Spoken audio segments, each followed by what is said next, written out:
Welcome to the show. Thanks so much for coming. Welcome here, Brittany. Brittany, I'm very excited to record this podcast with you. We are classmates. I don't know, you'd maybe want to call us classmates in Kaylor Bett's business coaching program. And so, yeah, super excited to record this with you today. Welcome here. Thank you so much for having me. I would call us classmates. Like that's a thing, right? Yeah, thank you so much for having me here, Donna. It's a pleasure. For sure. I love it. Tell us a little bit about yourself. You are a mama and you are an entrepreneur and you are a businesswoman and you wear lots and lots of different hats. I had the pleasure of being on your show as well, your podcast. So yeah, can you just tell my listeners a little bit about yourself? Sure. So as you said, I'm a mom, an entrepreneur. I do wear a lot of hats. I juggle a lot of shit. Oh, can I swear in here? Okay. Yeah, you can. Yes, sir. Get your point across. Sometimes you don't get your point across unless you say fuck or shit. It just makes it that much better or that much with more emphasis or exclamations. Right? People know you're serious, right? So I wear a lot of hats. How I first sort of got into, the health and wellness is in my early 20s. I had a lot of skin, a lot of gut issues. And honestly, I went to my doctor. They were like, here's a handful of Restorelax that will help your digestive issues. And here's some birth control. This will help all your skin issues. And I literally sat there and I was like, well, I guess this is it. This is the Western medical system. So that's cool. So I left. I never returned to that family doctor ever again because I was like, you're literally no help. I took a whole schwack of courses, dove into, food, mindset, lifestyle, all of the things. I took a bunch of training and really just got to the root cause of what my actual issues are. So then in turn, creating a business out of that. And then I had a daughter and then, everything gets turned upside down again. Like your time is not yours, your hormones, everything, your body is not the same, your mind is not the same, everything completely changes. And so, just getting into that place where sometimes it's not always sunshine and rainbows. There are dark places in there and getting out of them is not always easy. And it's basically shamed upon if you're not this, amazing mom in society's eyes. So basically what my goal is to get you out of that place and help you thrive and live your fucking life to the fullest potential. And your joy is running the show, I guess. Love it. So you are helping entrepreneurial mamas, balance work and babies and life and themselves and not using Western medicine to do it. That's what I'm hearing you say? Exactly. Yeah. Perfect. You focus on helping mama entrepreneurs who feel overwhelmed. What are some of the biggest challenges you face and help you guide them? And how do you help them guide them through it? So tell us a little bit about what you do and how you're a coach and your program, I guess. Okay, so that's a great question. So I would say the biggest challenges that moms, entrepreneurs face would be lack of time, exhaustion, guilt, and prioritizing themselves. So honestly, just simply put, I'm just basically help them simplify all of those things, making small, high impactful habits over perfection is literally in a nutshell. Do you remember the toilet paper wars of 2020? Are you worried about being prepared in an emergency? Are you tired of being a slave to the corporations we purchase from? It's time to take control. Become ungovernable. Take your food system into your own hands. Hi, I'm Dawn, a coach dedicated to helping you live like grandma used to. Self-reliant, resourceful, and prepared. Whether it's raising chickens, growing a garden, canning your own food, or even milking a cow, I'll teach you how to thrive and survive in the space you have, big or small. We can even potentially make some money off your homestead. Visit Dawn's Dirt today to book your free jumpstart call. Together, as a team, we can get you self-reliant and ungovernable. We, the people, have the power to take back control. Remember, if you give a man a fish, he eats for a day. But if you teach a man to fish, he eats for a lifetime. Let's build a better future and a community, one skill set at a time. Absolutely. I really like that. And you touched on the word guilt. I'm a woman. I've got 3 teenagers. And yeah, they just thinking back over their life. I used to work a lot when they were little. Entrepreneurial. Then I had a rough marriage, so I wasn't home. And so you add up all the things. And yeah, I live with a lot of guilt and shame plus my really conservative background. I'm from a church background. And so in churches, I do have a faith. So I'm not saying anything against my faith, but I am kind of saying something kind of against the religion of you have to fit in a box and you have to do it this way and you have to be the stay-at-home mom and you're kind of, a bad person if you're not the stay-at-home mom. And I've dealt with my fair share of guilt and shame. So how do you work with moms, and what would you say to a mom that's dealing with guilt and shame? It's just one of the things I picked out from the most from what you were saying there. So what would you say to a mom that's dealing with guilt? I would say it's 100% has to do with mindset and self-prioritization. It's basically breaking down to what the root cause of what's creating that guilt and going from there, right? You got to break that open and find out what for you, what individual it is, and go from there, and really just take those small little non-negotiable shifts in order to get to a good place. Yeah. Okay. Wow. I like that. And so just breaking it down that much further. And that's really what self-work is and self-care is just breaking it down to the reasons why. And I was meeting with a friend of mine, like a couple of girlfriends of mine last night. We were talking about mindset and, just self-help, self-work, things like that. And just breaking it down to, and we were talking about the little girl inside of all of us and how sometimes these things that come up in our life, we need to actually, they're coming from a childhood trauma or childhood even thing, not even trauma maybe, but childhood thing from our past. And we just have to picture ourselves as like that little girl. And what would you say to the little girl, right? And that's the thing, like, what would you say to the little girl who's really struggling or feeling with guilt or, so overrun and so overwhelmed? Like, you would probably have grace and compassion for her, but sometimes as women, we don't have grace and compassion for ourselves. 100%, I agree. And that's a great example. Like, you want to think, and when you have those negative thoughts or, you're speaking badly to yourself, you want to just go and either literally pull out an old picture as a child and like look at that picture and be like, now say those things to that little face in that photo. You're not going to do it because that would seem like you're a huge asshole. So you need to go into the mirror and pretend like you're that little girl, and you need to talk to yourself like you would a 4-year-old child, your best friend. Give yourself those pep talks and just basically, reinforce all of the positivity that you as a little girl needed and didn't get at that time. Yeah, for sure. And that's the thing is we are so powerful as women. Like we have it all in our brains and in our hearts and in our being and who we are. Like we can actually reparent and rechange that childhood trauma, rechange that childhood, whatever, and turn around and come out further ahead and in turn become a better entrepreneur, become a better wife, become a better mother, become a better whatever it is that woman is. For me, better farmer, better homesteader, better, coach, online homesteading coach, and just take that all and just impart it on other people. Yeah. Yeah, and actually I just want to go back and touch on to one of the things you said there about, so basically it goes back onto what expectations as women are we actually putting on ourselves?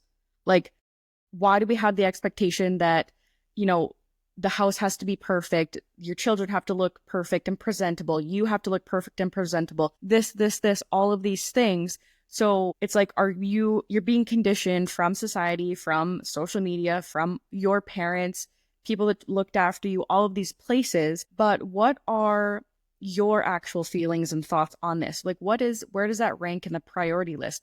Where can you take some of these expectations that aren't realistic or true to your values and cut them out and just cut the bullshit? Like, you don't need them. It's putting that extra pressure, extra guilt on you where you don't need it.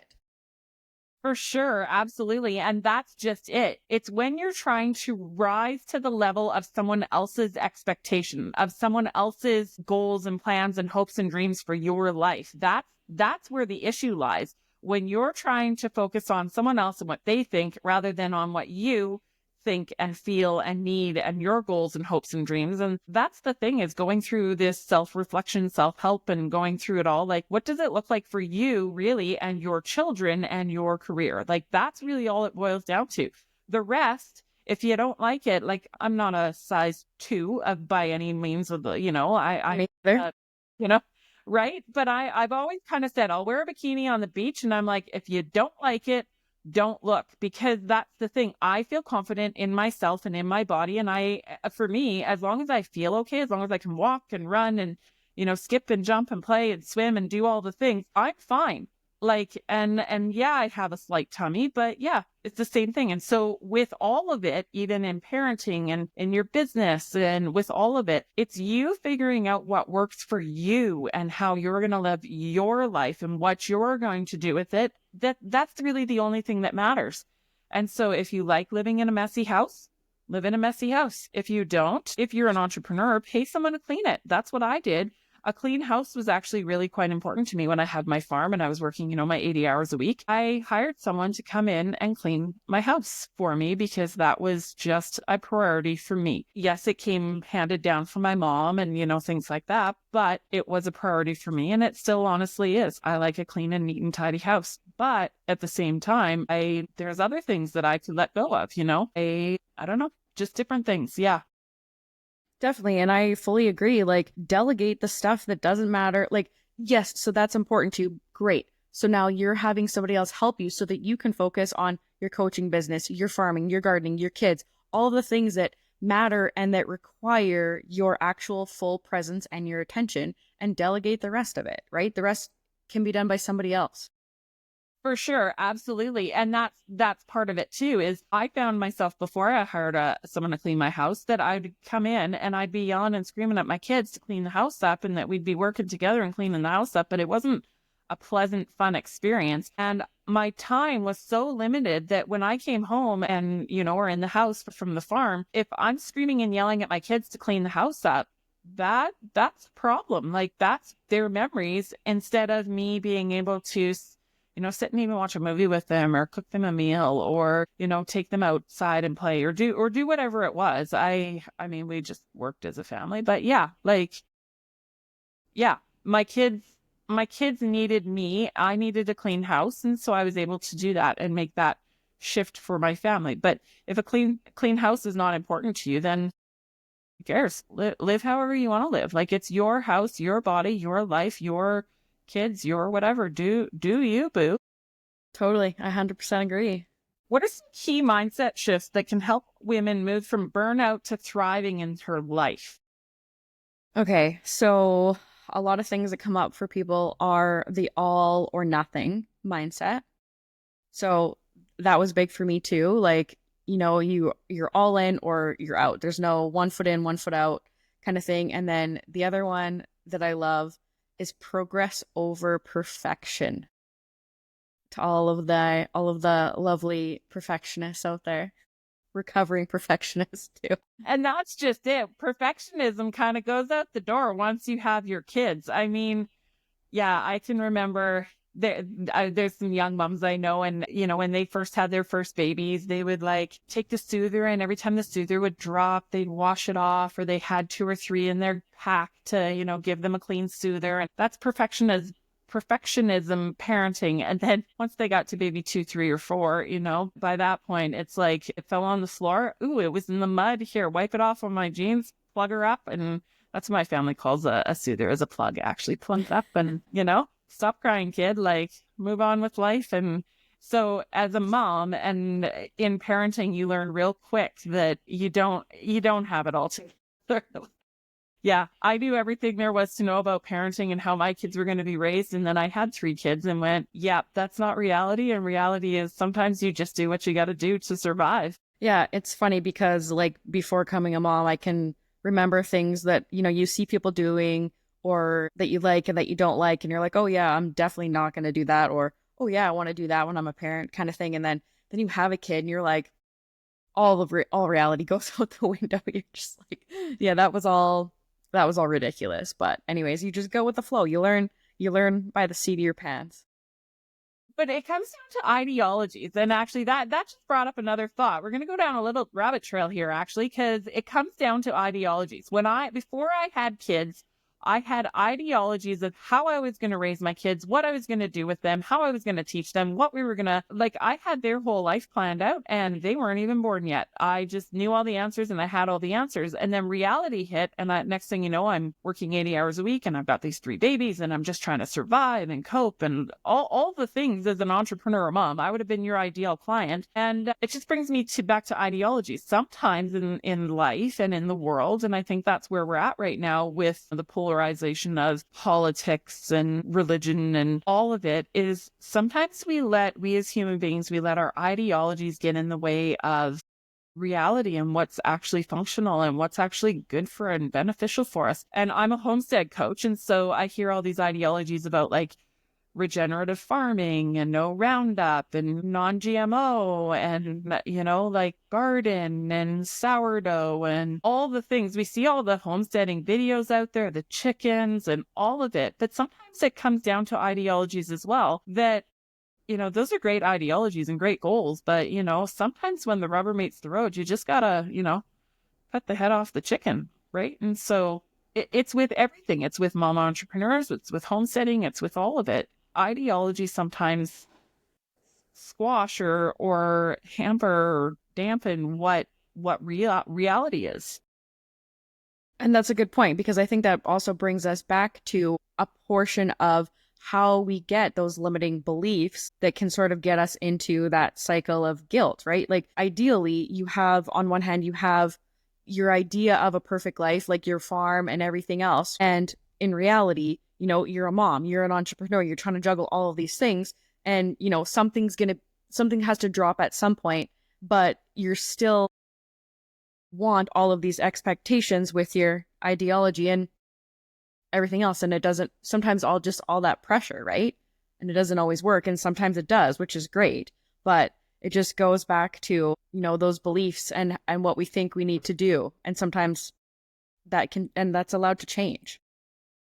Absolutely, for sure. Go with the flow. I mean, if you're riding down the river, you just got to kind of paddle and hope you don't sink, right? So what would you say to a mom who's juggling all these balls, has her homestead? My listeners have homesteads and chickens and gardens and all the things. So what would you say to a mom who is homeschooling and trying to work off the farm maybe and has, her farm and have all the balls in the air, all of the things all at the same time, expected to have a home cooked meal, expected to be, picture perfect, TikTok ready? What would you say to her? Because I'm sure that it's not always reality. What would you say to a mom who's got it all perfect on picture on Instagram, but, maybe behind closed doors? I would say ditch the mom guilt and reframe your brain. Go from a thriving mom leads a thriving family, a thriving lifestyle. So ditch the mom guilt. You need to work through that and start to prioritize like what those things, what's the most important thing. Delegate where you can, where you need to. If you can get your kids to help and make it fun, make it a learning experience, do that. But the biggest thing would be to ditch the mom guilt.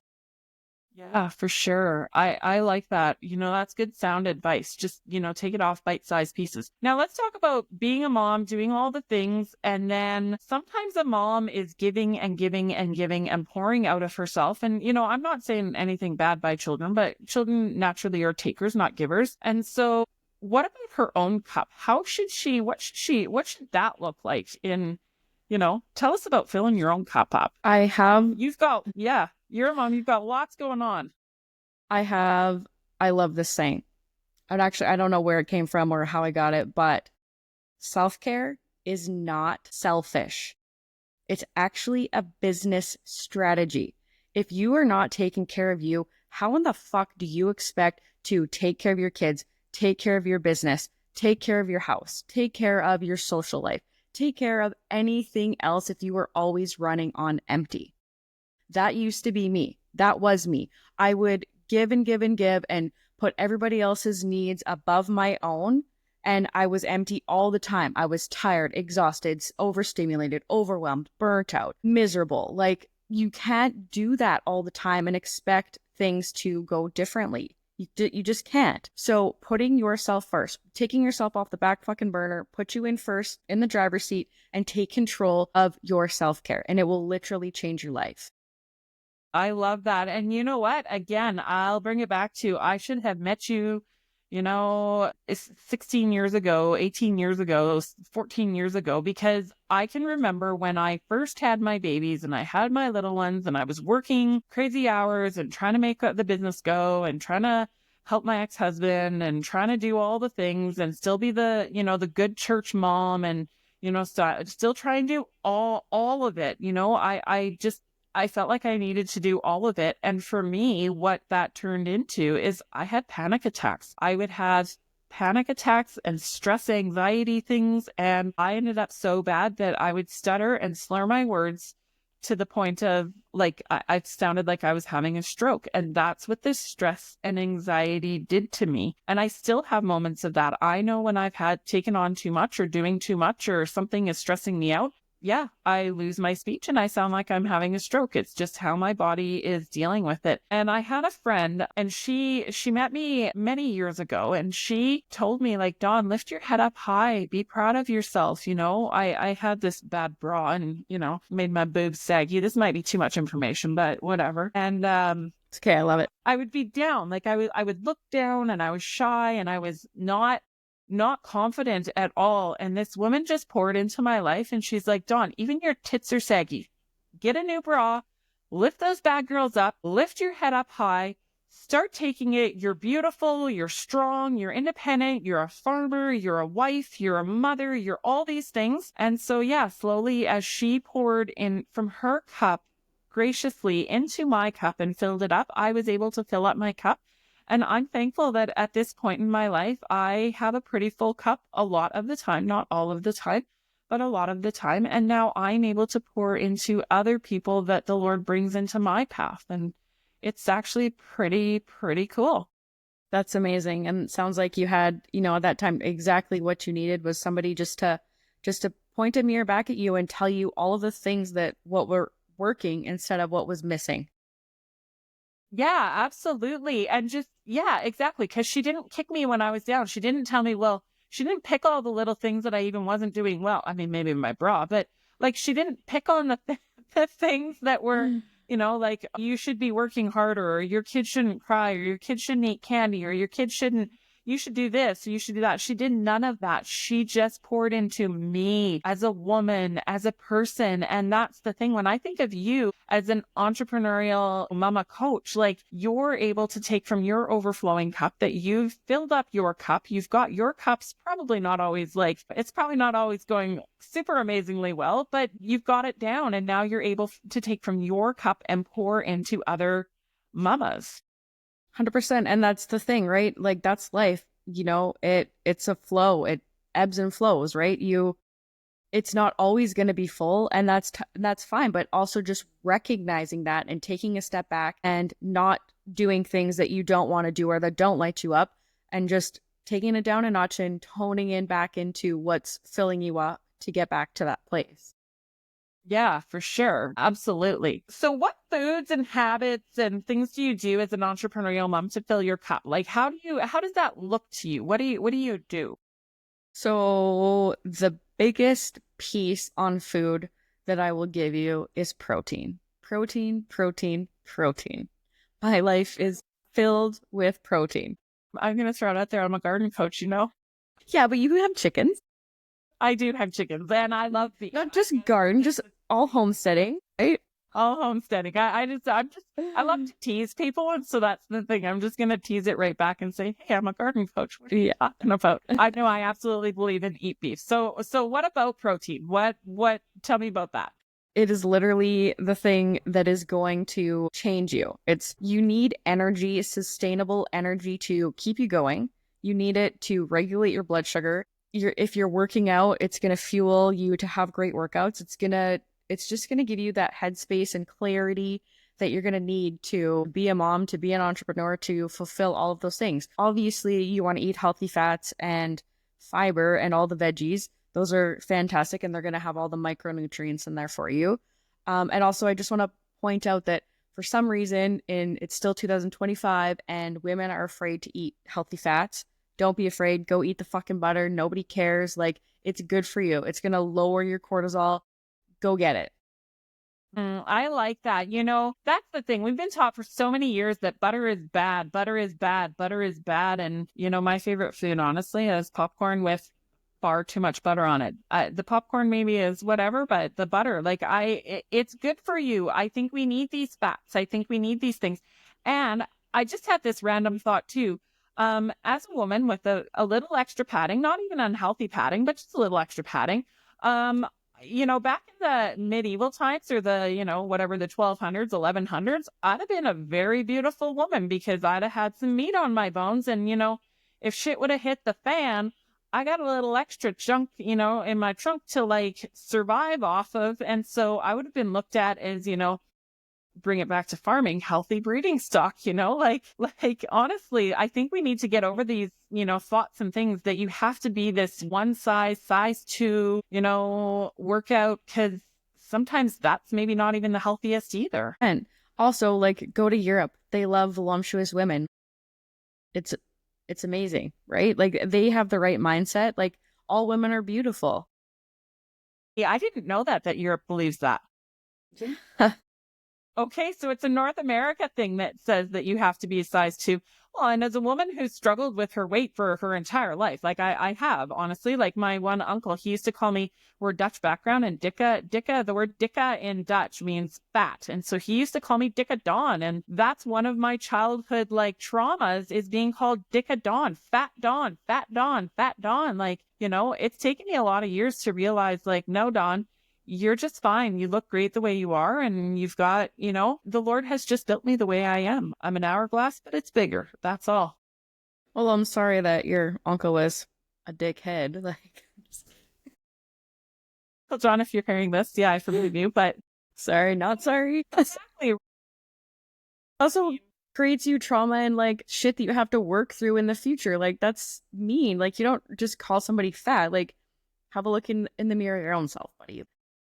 Well, exactly, right? We all have our shit. That's the thing, is we all of us women, and even those picture perfect homesteady. Sometimes I like to throw the shit on my social media of like how homesteading is not always that fun and pretty, because, you know, that's reality. And I just find the more we can just as human beings get down to the reality of things, like, you know, it's not all perfect. It's not all, you know, picture perfect, and that's when you get to the nuts and bolts of things. That's when you realize, like, everyone is hiding their shit under their bowl and not letting someone else see it, and we need to stop that. We need to just wade into the shit and do it together and realize we've all got our piles that we're working on and that we're dealing with.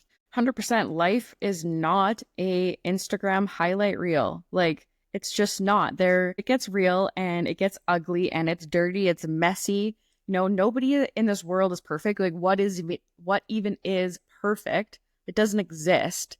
Like, I don't know. I'm with you. Just cut the shit and get to it. Right? That's going to be a quote. What did you just say? Life isn't a perfect Instagram reel. Like, yeah, that's what we need more of, is more imperfections, more, you know, just crazy crap. Crazy crap all happens all the time. It happens to the best of us. You know, when we start, I think that's where we build community too. The word community comes up over and over and over in all my podcasts. When we build community with one another, when we realize, hey, we're all in it together, all our blood runs red, we've all got our own strengths and weaknesses and things we're working on. And when we can come together collectively as a group, that's when we will succeed. And that's when we will thrive as people. 100%. Yeah. Community. And that's one thing that we're missing. Like, it's all like for one and one for all. Like, you have to work together with your neighbors, with your community. Like, it's a group thing. Like, and back in the day, women birthed babies and they had their whole community to help raise them. And it took a village. And that was nice. You had people to lean on. Now it's like, well, no, you have to be a mom, you have to be an entrepreneur, you have to have a job, but you have to have a job like you don't have a kid, and then you have to have a kid like you don't have a job. And it's like, where in the fuck does this end? Like, where does it end? Why do we need to keep adding all these pieces onto women's plates? Like, It's unrealistic. Yeah, that brings me to feminism. Honestly, I feel like feminism has done a disservice to women. It's made women feel like they have to do it all, that they have to be the picture perfect mama. They have to be the picture perfect homestead wife. They have to be the picture perfect entrepreneur, businesswoman, employee, mama, all of the things. And she has to do it all well wife. And feminism, I think, has done that to us. Whereas back in the day when we didn't have feminism, no, there's parts of it, I think women should be allowed to vote. But, back in the day, we had masculine men who would look after women, and we had women who were feminine and able to look after her home and look after her children and look after all the things. And I'm not saying that I was an entrepreneurial mom. Don't get me wrong. I think that's great. But some things have to fall off your plate in order to be able to do it all, or some things have to change, or expectations or things like that. I don't know. I'm not a feminist. I'm not a feminist. Yeah, and like that, just like 9 out of 10, all of those women are all burnt out. Like, I laugh, but like it's not a joke. Honestly, they're all burnt to the ground they're not happy and miserable climbing the ladder. Like, yeah, you can't flow and be happy and be in your masculine all the time. You need to ebb and flow into your feminine and your masculine and use them both to your advantage at the right times. For sure. And I'll tell you that after I sold my farm, so I've been in my masculine for a very, very long time. I don't know how much you know about my story, but I picked up all the drop balls after my ex-husband. I bought him out of our farm. I took on all of the debt. I made the farm work to the point that he wasn't even allowed off our mortgage in the end. And if I'd have gone bankrupt, I'd have taken him down with me. And he just didn't care. He had anyways, I took it all on. I was very much in my masculine, and just being home this last year, or not having the farm this last year, I'm really trying to find my feminine back, which is pretty cool. But I lost her along the way. And so what would you say? What are some signs of burnout that you would say, or what are some things that a woman can know, and she's got to watch it, or she's going to be into some trouble here? What's your thoughts on that? So that's a great question. Burnout can look different for everybody, but fatigue, like ongoing fatigue, not just, you had a couple bad nights sleep, like really ongoing chronic fatigue, overwhelmed, overstimulated, being frustrated over small things, like somebody saying something to you and you just like flying off the handle, or being really irritated or agitated, being triggered by your kids over silly things like a small mess, or, them like not listening, to their abilities. Things like that can just fully trigger you and, create a downward spiral that you keep going into. But yeah, overwhelm and overstimulation are basically and fatigue are the first starting signs that you're heading into burnout. Hey, and so if you let's say you were chatting right to a woman right now that was experiencing some of those things and experiencing burnout and experiencing fatigue, but still having to carry on. I mean, she's still got her kids and she's still got her business and she's still got all the things. What would you say to her? Well, I would want her to, I would give her some 8 categories and basically ask her to rate them in a list of priority of what was most important to her. And then we would kind of work from there on what her time and energy spent doing, as opposed to where her values lie. And that would be a very good starting point to sort of navigate that. So how you said the word values, what does that look like? What is a value? Like I'm just trying to ponder that and think for myself, like, what are my values? My values is being able to access food. My values are injustice. I don't do well with injustice. My values, I don't know, are kids a value? I love my kids. They're my world. My whole world revolves around them. Yeah, like there's a bunch of categories. So like health and wellness, your kids, career, all those things, they all fall into sort of the categories of what you value. So like those are all great examples and fit into categories of what you just said. So basically you would sort of number them, and it doesn't necessarily mean in like a numeric value, but like they can be side by side as like these two are the most important things. And then you would sort of figure out, where do you feel that you're lacking, and where can we pull and take some things from? Just shifting priorities and shifting things, and then making changes to delegate to achieve your goals and to achieve your highest values then. 100%. Yep. Yeah, the small micro shifts are going to lead you to those bigger changes. So in your coaching program, you work with women to find their values and then make the shifts they need. And so is that what your coaching program is? Like, how do you work with a woman? So it really depends like on what it is she's struggling with, but a huge portion is mindset and sort of basically what the big fears are that are blocking the mindset and all of those things and shifting that. And then really a lot of self-care. It's just filling that cup up again so that you are coming from not just surviving, but you're fucking thriving. Yeah, no, I like that. And again, when you are thriving, that's when your cup is full so that you're able to give to others. I do know with my farm, I bring it all back to my farm. My farm was my first true love, and I've grieved a lot this year, but I was thriving in many ways. I was burnt out in many ways, but I was thriving in many ways when I had my farm because I was able to sell food to people, give food to people. Food was like feeding people was my world. Taking care of people was my world. Building communities and relationship, that was my entire world. And my cup was both filled by that, and then I was able to give from that. And so that one of the hardest things coming off my farm is, what is my purpose again? Where am I even useful? Like, what am I even doing? And yeah, it's just been within the last, just before Christmas, actually, I was speaking to my therapist. And she said, Dawn, you just need to find places that you can give again, because I am a giver. I'm a natural giver, and just find people and relationships and things that you can do without it being just food. Food was my easy way to give to people. And then I was talking last night actually as well. I was saying to a girlfriend of mine, I was saying with giving food, it was really easy because I could just take food from my farm and just give it to someone. And there wasn't really more tug and pull with that. But then in relationships, and now that I'm trying to give and, help people, what point is it taking too much from me? Where are the checks and balances? At what point do you much a bad thing? And so we were just chatting about that. What's your thoughts on that when you're a giver person or a giver entrepreneurial mom, when she gives too much? So really that comes down to boundaries. Setting boundaries for yourself in order to stay in those guidelines of what A is comfortable for you, and B, so that you're not draining your cup to a place where it's not good for you. Right. Okay. So just figuring out boundaries with people, healthy, kind boundaries, right? Yeah, for sure. Like, I'm sure as you've known, like with your farm, and like you can tell when you're doing too much and giving too much, because you probably have some sort of like emotion. Like for me, it's frustration.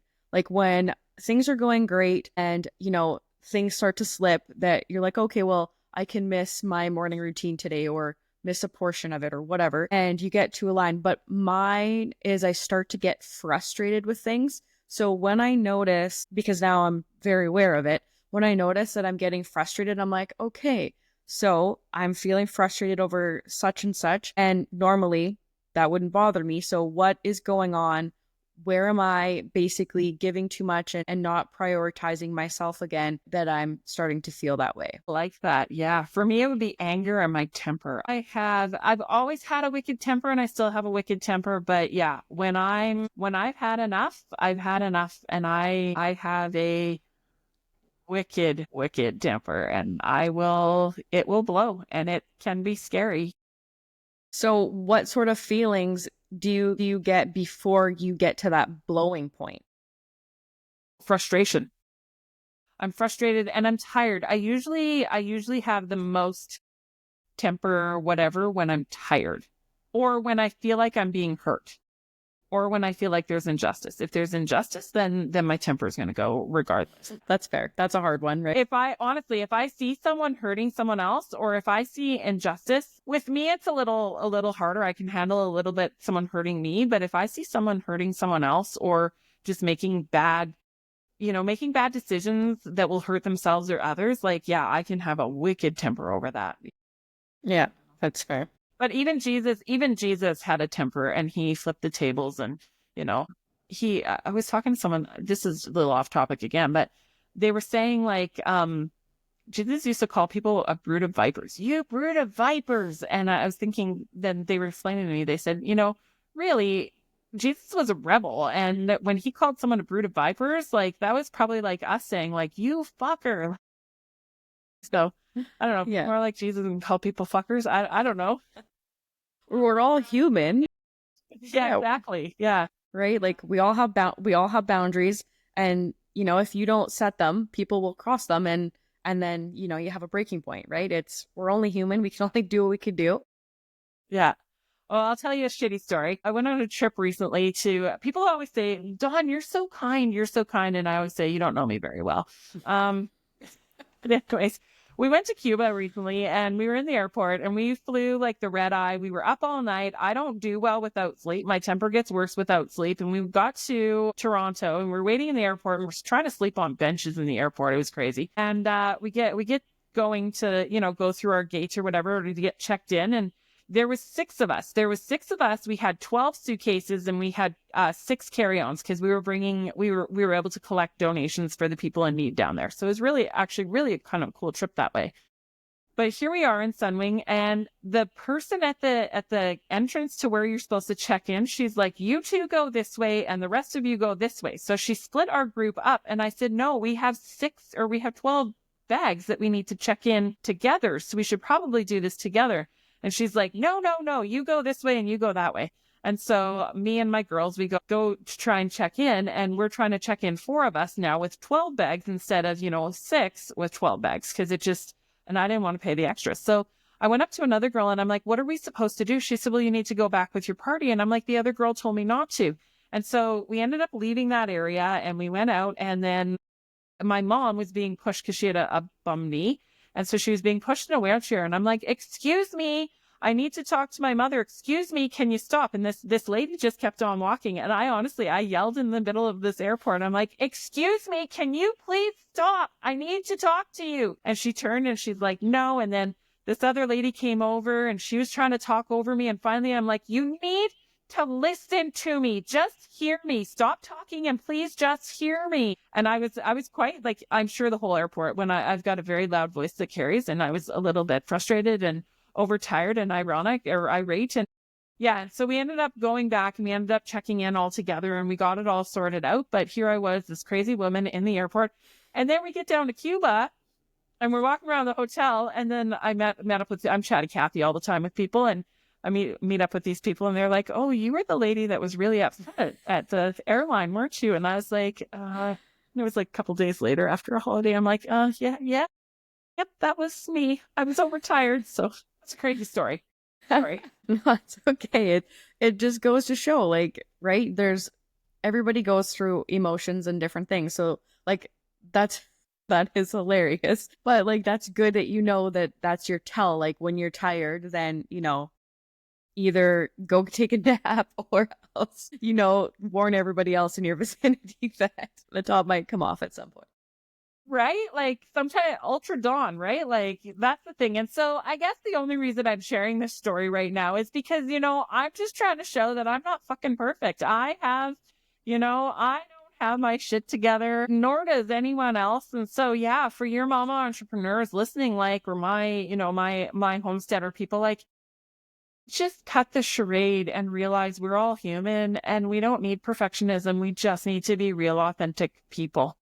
100%. Honestly, and that's where so much comes from too, is comparison with other people. Like, don't give a shit what Susie Q's doing over there. Like, you worry about you. Stay in your own damn lane. Like, they're fine. And you'll be fine too. Yeah, I also have a problem with that. Yeah, not my pig, not my farm, but I have a tendency of telling people how to run their pigs in their own farms, even though it's none of my fucking... But you probably, wouldn't lose sleep if they told you, Dawn, piss off. Like, I got this. You know what I mean? Like, you'd be like, fine, ruin your life, but whatever. Yeah, exactly. Have at her. Yeah. Go make your own bad choices. No, but it's true. And that's the thing. When I am sticking my nose where it doesn't belong, or when I am, it's only out of a place of honestly love. I just care about the people I can think of, just as we're sitting here, and I'm not going to share them, but I can think of 10 different places where I stuck my nose where it didn't belong there and where it didn't belong there and it didn't belong there. But honestly, if you get to my heart, it's just because I love them, I just want to help them. And I'm a leader that way. I'm outspoken and a leader that way. Yeah, but the world needs more people like you. They do, but thank you. I think they do. Somebody can disagree with me. I don't care. Thank you. Well, there are people that don't like me. I can be a lot, but yeah, there are people that don't like me. Okay. So through your coaching, what's surprising or impactful transformation you've seen in a client? Like what's the biggest story? What's the biggest win? What's the goals, hopes, and dreams? And what does that look like for you? Well, I think the biggest thing is women learning to trust themselves. Tell me more. Honestly, like, that's what it comes down to. Trusting you, trusting your intuition, trusting like what is good for you. What is your higher purpose, and not necessarily how are you getting there, but like what steps are you taking to get yourself there? If you want to be exhausted and stuck, then keep doing what you're doing. But how do you expect to launch your dream business, your dream life, being where you are without changing anything, without changing your mindset, without learning to trust yourself and your intuition? Like, how do you think that's going to go? I like that. Yeah. The definition of stupidity is doing the same thing over and over and over again and expecting a different result. Yeah. I think that's a definition of insanity. Insanity or stupidity? They're probably both the same, insanity and stupidity, Yeah. But that's the thing. Like, if you don't make changes and you don't try things and do different things, you're going to be stuck in whatever rut that is. Like, yeah. And that's the other thing. It's like for your audience, for my audience, don't be afraid to ask for help. Like, everybody needs a helping hand sometimes. Like, I learned, lots of the things from other people. You learn some things from other people. Like, yes, you have to dig in and do the grit and do the work, but like, don't be afraid to ask for help. Get somebody to help you. And it will honestly save you a lot of time and energy in doing the wrong fucking things and get you there a little bit faster. Yeah, you just said a swear word to me, actually, help. Because I struggle with that. I like being the helper. I like to give. I like to help other people. And I had a really hard time accepting help, taking help, not being this independent, strong, whatever, go-getter woman. And yeah, that's almost like a swear word. So what advice, how about you coach and counsel me? Honestly, Dawn, like literally that was also me. I would not take help. Everything had to do on my own. Like, if I was going to do something big, it had to be just me so that I could say, yeah, that was me. Like, I did it. Like, and not like just for praise. It was like for my own whatever fucking shit I had going on that I had to prove or whatever, right? That's the thing. Like, don't fucking spend so much time spinning your wheels. It's okay. You're allowed to get help. So, Dawn, get help. I need a lot of help. I think we all do. Many, many ways. Yeah, many more ways than you'd know. Yeah, for sure. And I guess that comes from being married for many years to a man who, yeah, he didn't want to work as a teammate. And so things would come up and I'd ask him for whatever and he'd say, and I'd end up saying, I'll figure it out. Don't worry about it. I'll figure it out. I'll figure it out. So here I am, however many years later after my divorce and learning to give up the I'll figure it out and ask for help. And yeah, it's okay to ask for help, Dawn. Thank you. But it takes a little weight off your shoulders, right? Like, it's not easy asking for help, for sure. It's not. I've been there, done that. It's not a nice place. It's not a nice feeling, but you don't have to do it alone. For sure. Well, and that's just a thought too. Like, I could delegate, but if I paid you for your time, compensated you in some way, it wasn't me asking for help. It was me really, like, it was a two-way street. It was a deal. It was a business. It was a transaction. Whereas, the times where people have just helped me, yeah, it's been a bit humbling and a bit like, someone worked on my vehicle the other day and I said, how much do I owe you? And they said nothing. And I started to cry because I'm not used to being helped. I'm not used to it not being a transaction and, receiving instead of just giving. Yeah. Yeah. And I think that's a huge thing. And especially for you is learning to just receive with open arms. And like, if somebody's giving you a compliment, like, don't just brush it off, like say thank you. And like accept that compliment like a ray of fucking sunshine, right? Like don't just dismiss it and be like, oh yeah, okay. And like, you know what I mean? Like, So you're saying stop saying, well, you don't know me very well, do you? I should just say thank you. you should just say thank you and accept it. Just open up and be like, yes, this is some fucking ray of sunshine coming at me. Like, accept that and own it. Because you got. I am a work in progress. Yes. Thank you. Sorry, even that. Thank you. Yay! Progress. Ooh, you did it. Oh my goodness. That's the thing.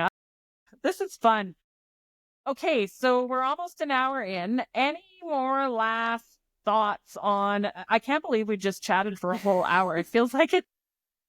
I know. Yeah. So any last thoughts for mama entrepreneurs who are just feeling the load? You know, speak right to your ideal client. Speak right to the woman that you want to speak to. What do you want to say right now? I would say you do not need to do it all at once. Small, consistent action wins. Just do the thing, but take off bite-sized pieces so it's not so overwhelming. Put yourself on the priority list. You are fucking important. You are the most important thing in your life, in your family, in your business. You cannot thrive and make it through if you are not taking care of you. Thriving literally starts with one single decision, and that is choosing yourself today. I love that. And I just want to add to that if you are a woman that needs help or feels like she needs help to do that, reach out to Brittany, honestly, because that's what you do is you help women achieve that and achieve their goals and hopes and dreams in finding themselves. Thank you. Yeah. And to Dawn, like, you're such an amazing human being. For one, let's just start there. Say thank you. Thank you. I don't do this well, but thank you. See, I still failed the test. It's okay. We'll work on it. Okay. Like, seriously, though, you are an amazing human being. Like, you're literally driven to help people build their dream homestead for themselves. Like, nothing is more cool than that. Thank you. And I love it. I love it. I love helping people too. And I love teaching people and I love coaching people. And I've made all the mistakes and yeah, thank you. I really appreciate that. Of course, my pleasure. Yeah. Okay. Well, thanks so much for being on the show today. And yeah, so reach out. Where can people find you? You can find me on Instagram at it's Britt_Geleta. Hey, and Facebook. You can find me on Facebook, Britt Geleta. I'm there. Sorry. What's your podcast? Great question. My podcast is Mama Entrepreneurs Ignited. I love that. Man, I wish I would have met you 14 or 15 or 16 or 20 years ago. But yeah, amazing. You're probably just a little girl then. Not that little, but you know, I wouldn't be as knowledgeable as I am now. That's for sure. Okay. Well, thank you so much.